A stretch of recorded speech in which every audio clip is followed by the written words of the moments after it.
Assalamualaikum warahmatullahi wabarakatuh. Anak-anak sekalian, alhamdulillah pada pagi hari ini kita bisa belajar lagi, belajar IPA. Mudah-mudahan pelajaran kita nanti bermanfaat. Sebelumnya kita bersyukur kepada Allah Subhanahu wa taala ya atas segala karunia-Nya. Materi teori dasar kemanetan akan kita bahas pada pagi hari ini, yang membahas tentang peninjauan kemanetan secara konseptual berdasarkan hasil eksperimen dan perumusan teoritis para ahli. Materi yang akan dibahas pada bab ini sesungguhnya adalah ada konsep gaya magnet, kemudian teori kemagnetan bumi, induksi magnet, dan gaya Lorentz, kemudian induksi elektromagnetik. Namun pada presentasi kali ini, yang bagian pertama kita akan membahas tentang konsep gaya magnet dan tentang gaya Lorentz. Mari kita mulai pembahasannya. Dari mana sebenarnya istilah magnet itu berasal? Kata magnet diambil dari nama sebuah kota di wilayah Yunani kuno, yang sekarang wilayah tersebut di bawah pemerintahan Turki. Sekarang nama kota tersebut Manisa. Dulunya saat masih di bawah Yunani kuno namanya adalah Magnesia. Di kota Manisa tersebut sejak zaman dulu sudah ditemukan semacam batu yang memiliki sifat magnet. Kemudian bahan magnet yang banyak digunakan saat ini adalah besi dan baja. Jadi istilah magnet itu dari asal kata Malaysia. Kutub magnet. Magnet itu selalu memiliki dua kutub, yaitu kutub utara dan kutub selatan. Lalu bagaimana kalau dua kutub itu didekatkan? Kalau kedua kutub itu didekatkan, jika dua kutub itu senama, maka atau utara dengan utara dan selatan dengan selatan itu akan terjadi tolak menolak ya. Kutub yang tidak senama itu akan tarik menarik. Selanjutnya bagaimana cara mendeteksi kutub-kutub magnet? Caranya kita dapat menggantungkan sebuah magnet batang seperti ini sehingga dia bisa bergerak bebas, berputar begitu dengan seutas tali ya. Lalu magnet batang tersebut akhirnya akan mengarah ujungnya itu ke arah utara dan selatan. Kalau kita gantung bebas begini, dia akan mengarah ke utara atau selatan. Nah, ujung yang menghadap ke utara ini dia adalah kutub utara, yang menghadap ke selatan sana dia adalah kutub selatan. Gitu ya. Baik. Teori tentang kemagnetan itu ada teori magnet elementer. Yang pertama, bahan magnetik itu terdiri dari magnet-magnet kecil yang disebut dengan magnet elementer.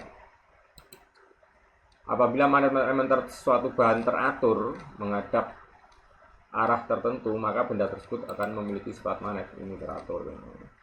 Kalau tidak teratur bagaimana? Jika suatu magnet elementer yang teratur, maka tidak akan memiliki sifat magnet seperti ini ya, berserakan seperti ini, maka bendanya nanti tidak bersifat magnet.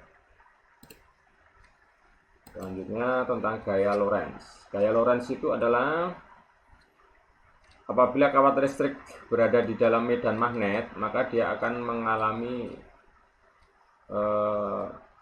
gaya Lorentz. Jadi kalau misalnya ada kabel begitu, kabel seperti ini lalu dialiri arus listrik, kalau ada medan magnet di sekitarnya, maka dia akan ada terjadi gaya Lorentz.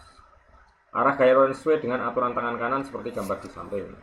Kalau arah arus listriknya itu ke arah sana, ke arah ibu jari, kemudian medan magnetik arah jari-jari, maka arah gayanya itu ke arah telapak tangan ini menghadap.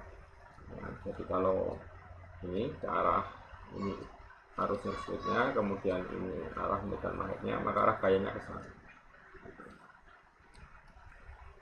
Gaya Lorentz itu dirumuskan dengan persamaan F sama dengan B I kali L. Nah, itu apa saja itu? F B L itu kuat arus listrik, kemudian F itu adalah gaya Lorentz-nya, satuannya Newton, kemudian B itu medan magnet, dan L itu panjang kawat berarus yang masuk ke dalam medan magnet. Satuannya meter. Baik, lanjutkan. Nah, ini ada contoh soal. Sebuah kawat tembaga dialiri arus listrik sebesar 5 ampere Jika kawat tembaga tersebut tegak lurus berada dalam medan magnet sebesar 8 Tesla, berapakah gaya Lorentz yang timbul jika panjang kawat tersebut 10 meter? Nah, kita analisis ya, ada 5 ampere ini apa? 5 ampere itu arus listrik, maka dia adalah I-nya. Kemudian kita lagi 8 Tesla itu apa? 8 Tesla itu adalah medan magnetnya, maka B-nya. Kemudian 10 meter itu apa? 10 meter itu panjang kawatnya, maka dia adalah L-nya. Berikutnya yang ditanyakan adalah berapa gaya Lorentz. Gaya Lorentz berarti F-nya berapa ditanyakan. Nah, kita tulis di sini, diketahui I-nya berapa. Ini tadi angka 5 ini dibawa ke sini, 5 ampere. Kemudian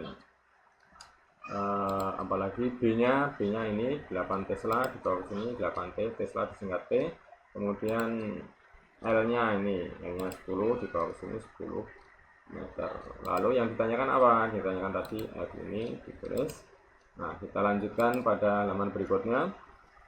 Diketahui tadi ya, sudah I 5 ampere, B 8 Tesla, L 10 meter, dinyatakan F. Lalu pertama kita kerjakan dengan menuliskan rumusnya F sama dengan B kali I kali L. Nah, B nya dimasukkan angka berapa itu? 8 Tesla. Kemudian I nya angka berapa itu? 5 ampere dimasukkan. Kemudian L nya 10 meter ini dimasukkan. Dihitung 8 kali 5 kali 10, maka F nya ketemu 400 Newton. Jadi besarnya gaya Lorentz adalah 400 Newton.